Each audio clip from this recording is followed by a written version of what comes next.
I first want to start by saying when we came back to work Monday morning from our 4-day Christmas holiday break, we were high-fiving. And the reason that we were was we didn't have not one traffic fatality over the holiday weekend, and we were excited about that. But that was short-lived. In the last 44 hours, we've had 8 people killed in vehicle crashes in this county. And I'm going to start and give you a summation, and then I'm going to give you some details. I'm going to start from this morning back. When I left home, I could not even get to work without driving across a fatal crash that our deputies were working along with Winter Haven Fire and police assisting us. That was at 7:45 this morning. One deceased female. For reasons that's still under investigation and we don't know, she clipped the back end of another vehicle, rolled her vehicle over and over, was ejected from the vehicle, and died as a result of her horrendous injuries at the hospital. Well, I had just gotten home last night at 6:30 when I got a call that we had a vehicle crash on U.S. Highway 98 north of Lakeland, where a person riding a motorcycle we suspect was using alcohol because he had just left the VFW, where we know they consume alcohol, and he, on his 3-wheel motorcycle, swerved into the northbound lane of U.S. Highway 98 north, and he was struck and killed. 11 hours earlier, at 7:30 a.m. on Highway 98 North, not far from that particular location, we had a vehicle crash where a subject driving a pickup truck loaded with a loaded trailer of roofing materials was observed with the trailer fishtailing, and it fishtailed off of the road as he was coming south on 98, and then into the northbound lane, and a Wonder Bread truck hit the trailer, immediately killing the driver and significantly, critically injuring the passenger. They were father and son. I'll give you the details in just a minute, where we arrested the driver of the pickup truck for DUI, DUI manslaughter, and a litany of other charges. Well, we back up from Tuesday night and Tuesday morning to Monday night at 9 o'clock on Old Dixie Highway in Auburndale, where a man riding a bicycle into the road was struck and killed by a vehicle. The reports to us was several other vehicles had swerved around him as he rode his bicycle in the center of the road. We have alcohol and or drugs suspected on the part of the person on the bicycle who's now deceased, and that's under investigation.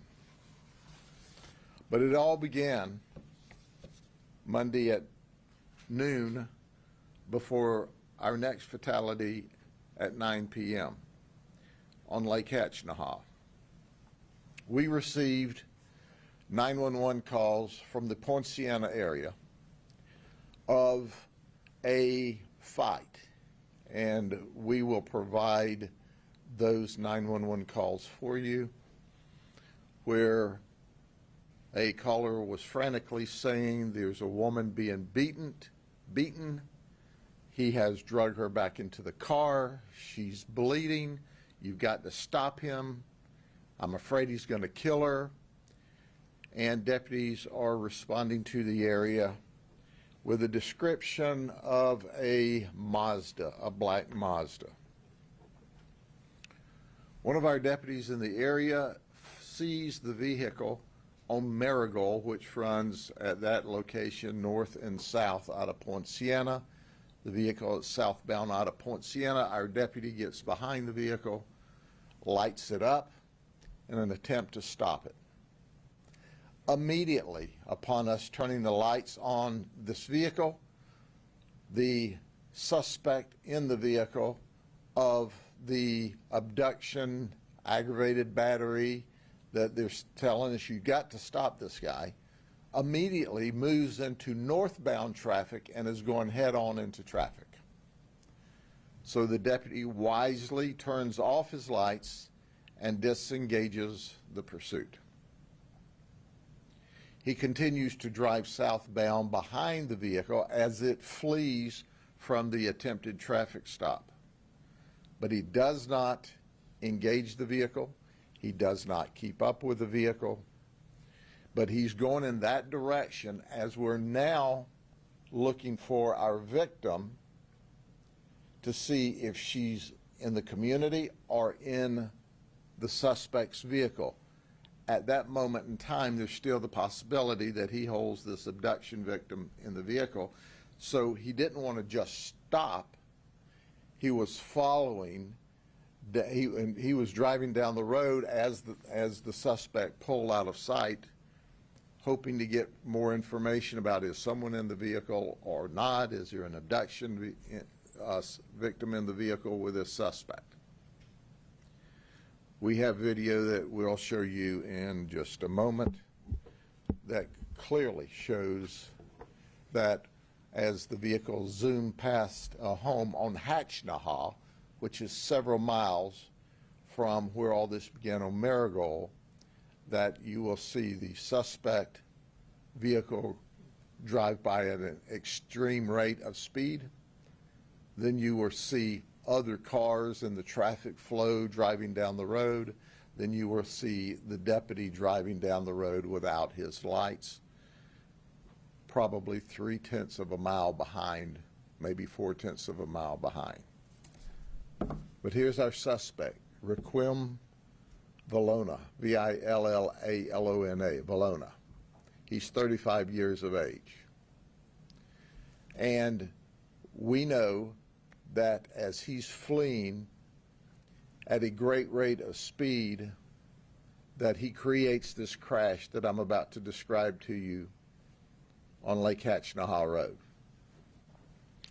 So if you follow what I'm going to tell you, this was a very complicated scene, and you'll understand why when I show you a picture of the vehicle in just a moment. As he's fleeing, he comes upon a black Ford 150 pickup truck, and he hits the rear of that vehicle. When he hits the rear of that vehicle, as they're both traveling westbound, he redirects the Ford F-150 as it spins in circles into the eastbound lane. As the Ford is spinning into the eastbound lane, then there is a vehicle, a Toyota Tacoma, that strikes the truck spinning in the road. The suspect in his vehicle is now launched airborne. The airborne vehicle then strikes a gray vehicle, the fourth vehicle. The Mazda is cut, and you'll see almost in half from front to rear. Our suspect is thrown out into the pavement and is obviously deceased. And we also have two fatalities in the gray Escape where he launched into their vehicle.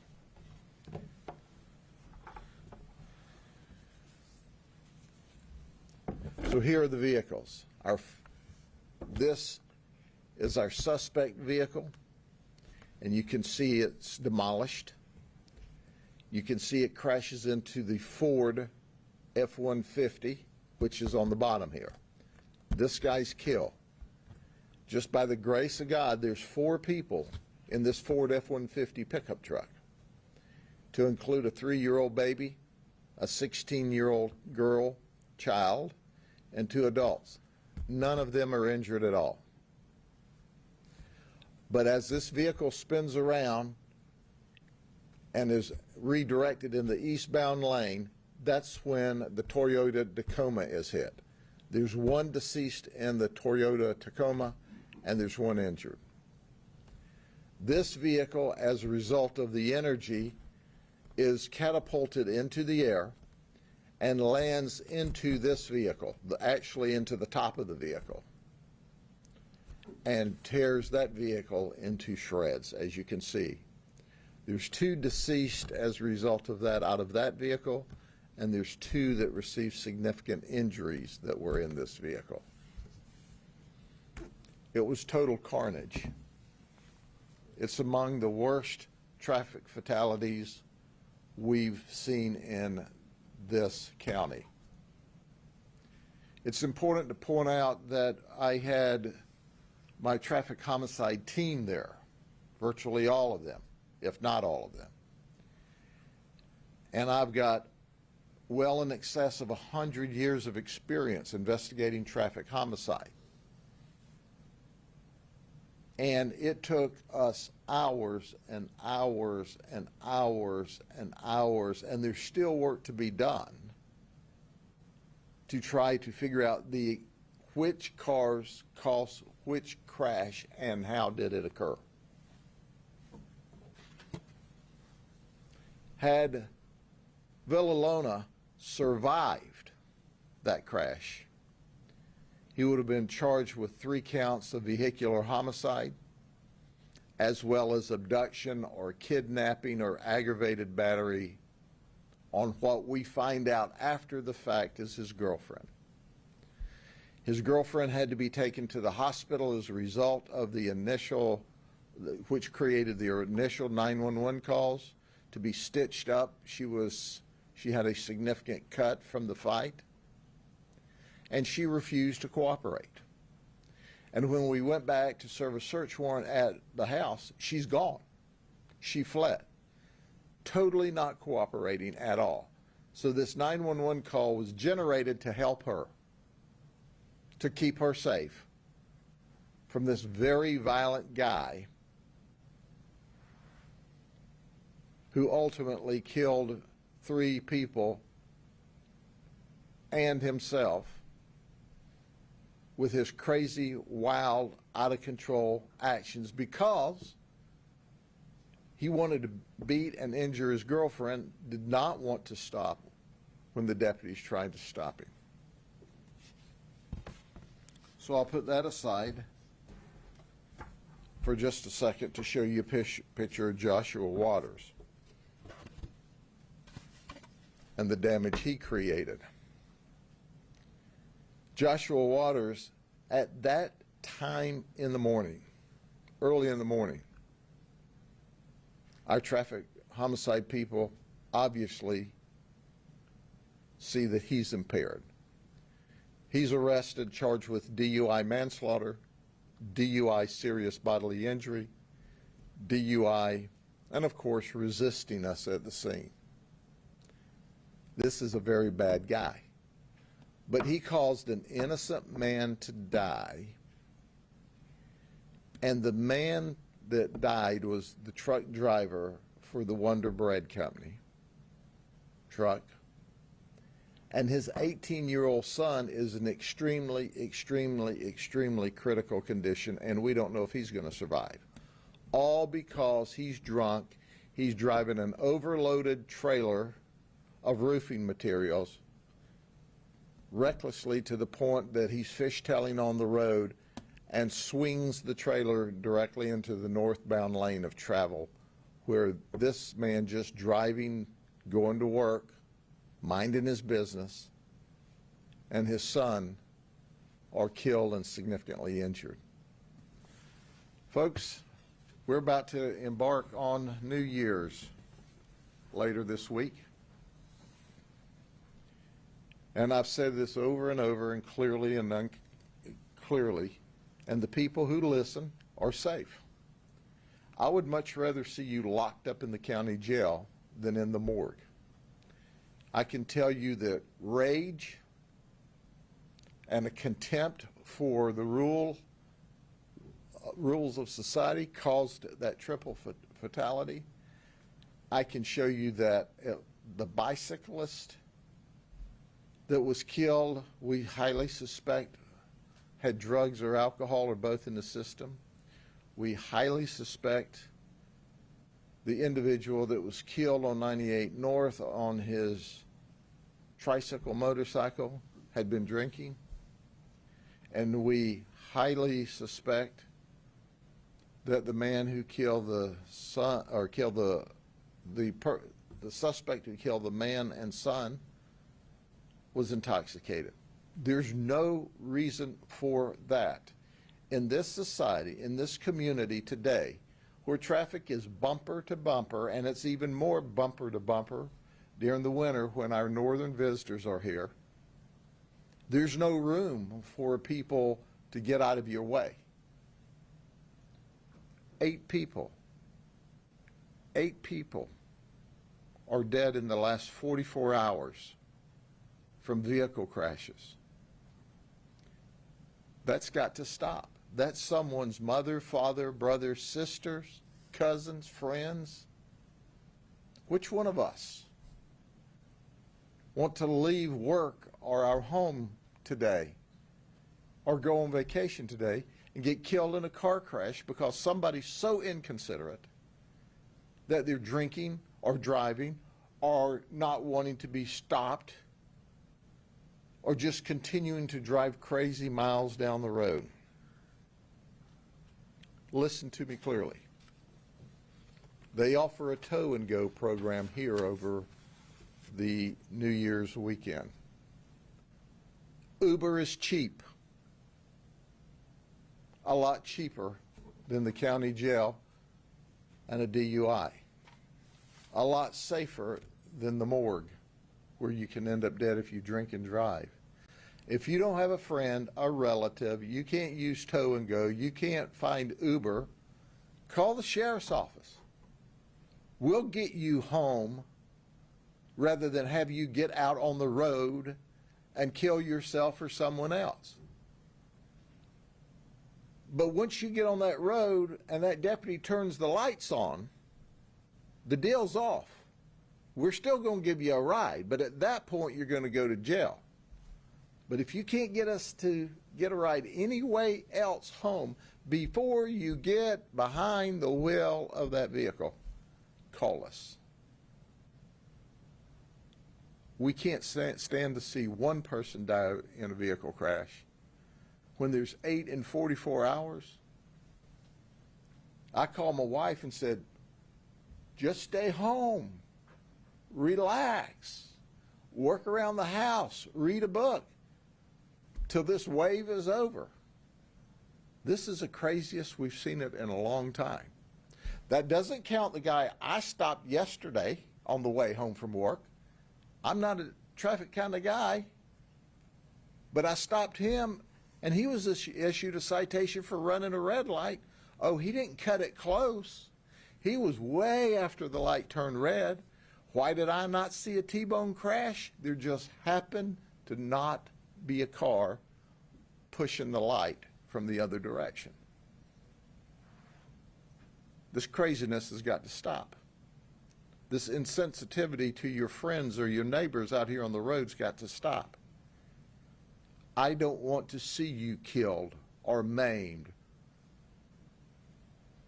And I've seen way too much of it in the last 44 hours. Are there any questions? Sheriff, just want to confirm or make sure.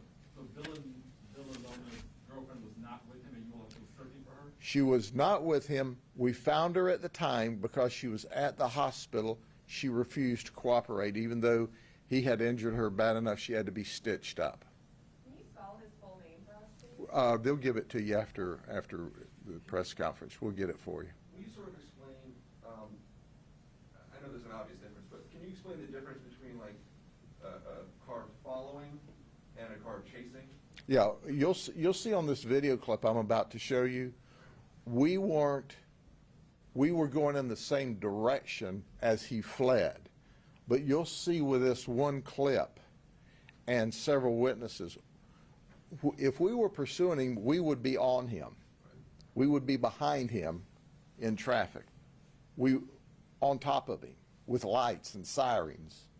That wasn't it. We were driving in the same direction while they were gathering information at the scene. But look, and you'll see there's traffic. There's traffic, there he goes. And then you see more traffic and more traffic and more traffic and more traffic.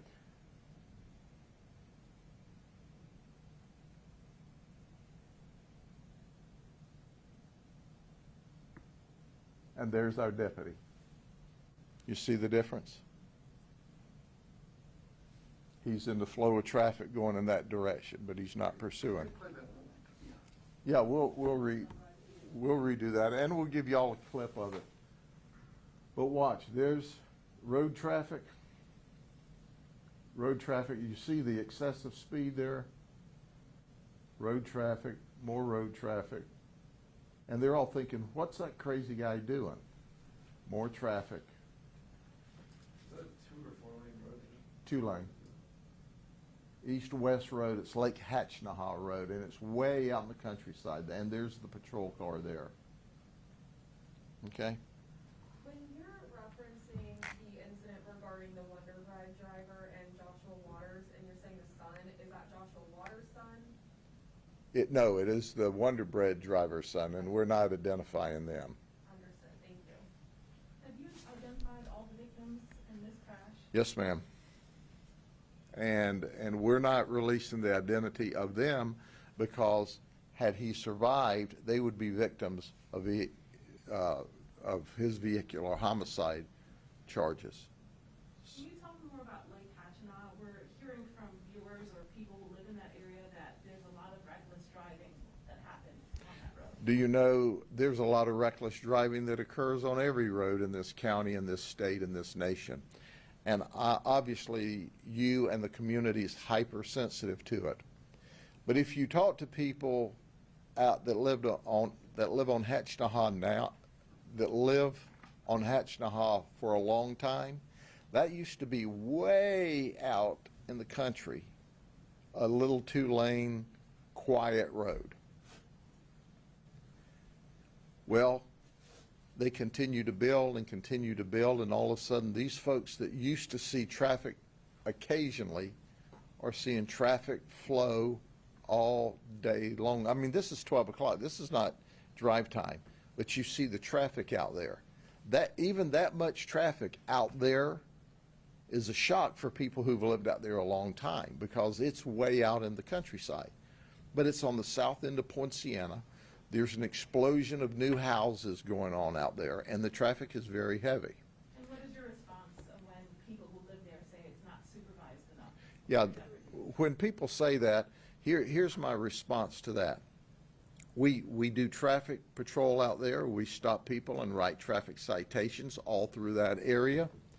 But my experience is that people say, you know, there's not enough traffic deputies, there's not enough traffic deputies, till they get stopped, and then they look us in the eye and go, why aren't you out trying to catch real criminals? You can't have it both ways. So the reality of it is, if we had the ability to put sufficient deputies on every street to write traffic for everyone that's sped, if we had the ability to do that, in about 1 week after we wrote most everybody a traffic citation, because you know and I know when you drive through traffic, people don't obey the traffic laws, then they would be clamoring, get rid of those deputies, get rid of those traffic deputies. We don't want any more of it. So there's never enough until you get a ticket, and then there's too many. Sure. We write tickets every day all over this county. There's 2,000 square miles, 725,000 people. And the vast majority of the people that operate a motor vehicle do their very best to disobey the speed limit at some point in time during their travel day. I don't think everybody wants a traffic citation, so we try to deal with the most egregious. Sheriff, I noticed in the pursuit, obviously your deputy slowed down. Wasn't a pursuit. Or wasn't a pursuit, okay. I slowed down out of caution. No, it was not a pursuit. Okay. He lit the car up to stop it. Right. And when he lit the car up to stop it, it weaved into the northbound lane of traffic, going head on. He turned the lights off and stopped. There was never a pursuit. And then the car continued, and there will be tests to see if this guy driving crazy, why is he still driving 90, 100, 110 miles an hour? This piece of clip here you see is miles later. It's not 2 miles down the street. It's probably 3, 4, 5 miles later. And he's still driving like a madman, and he can't even see the deputy. The deputy's way behind in the traffic flow. Sheriff, what are the rules here in terms of, could he have chased him? Like, was he within his right to chase him? He absolutely, if he would have chased that car into that crash, I would have sat here and said, we had a report of an abduction, of a forcible felony. Do you want him not to try to rescue the abduction victim? When, as you all know, when we begin with a 911 call, we know that an event has occurred, and we have to accept on face value what the people are seeing at that moment in time. We have to. That's how we save lives. That's how we protect people and catch bad guys. But he saw that the driving condition was so reckless, his evaluation, and this is my supposition, was even if she's in the car, if I chase him into head-on traffic, I'm not doing her any good. So I'll get back in the flow of traffic. I'll go in that direction. We'll get the deputies on the scene back behind me to see what's happening so more information is confirmed.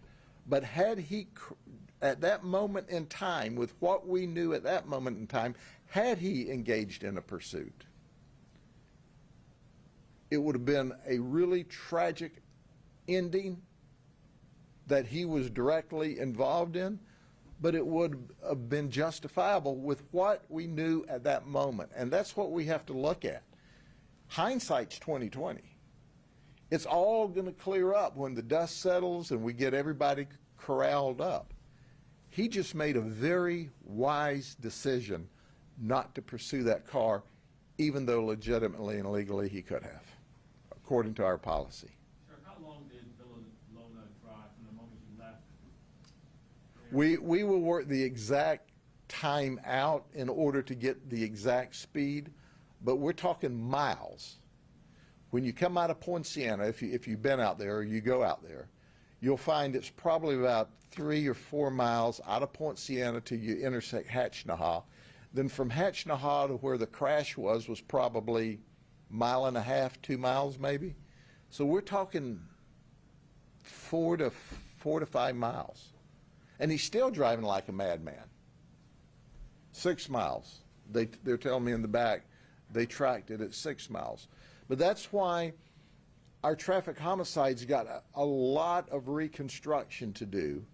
And quite frankly, we were going to talk to you yesterday, and people didn't quit getting killed in car crashes long enough for us to get with the people who we needed to interview in order to get the press information to y'all. People kept getting killed, and it was like, crap. Give a brother a break here. Quit killing each other in these car crashes. You know, this is not, you know, we were so excited that Christmas went well because it's horrible to see that. And then they sure made up for it after Christmas. There's 8 people that will never spend another Christmas with their loved ones.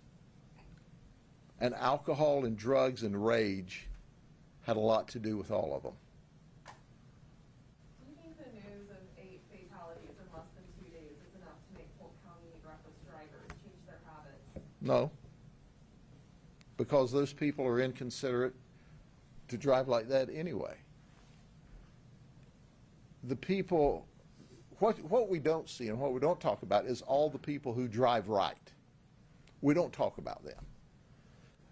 But aside from that, the distracted driving, the extra traffic on the road, Those folks, while this hits them square in the face, they'll have conversations with their children at night, or their wives or husbands, like I had with my wife. And short term, they'll be more cautious. But the people that cause this kind of carnage, they're not paying attention because they're not rule followers. And they're not going to do anything that they don't want to do. They're not going to behave unless we make them behave. I mean, this guy just killed somebody on 98 North and significantly injured his son, the dead guy's son. We still had to wrestle with him at the scene because he wouldn't obey what the deputy said. He didn't care. He didn't care. If he did, he wouldn't have driven that truck loaded the way it was. He would have slowed down when it started fishtailing and got off of the road and fixed the problem. He didn't care. A lot of people speed and get killed in crashes by accident. These are intentional acts. Most of what we've shown you here, not all of these, but most of these were intentional acts by someone we suspect using alcohol or drugs or rage or a combination of that. That's not acceptable. That's not acceptable in our society. We've got to care more about our friends, our family, our neighbors, and people we don't even know.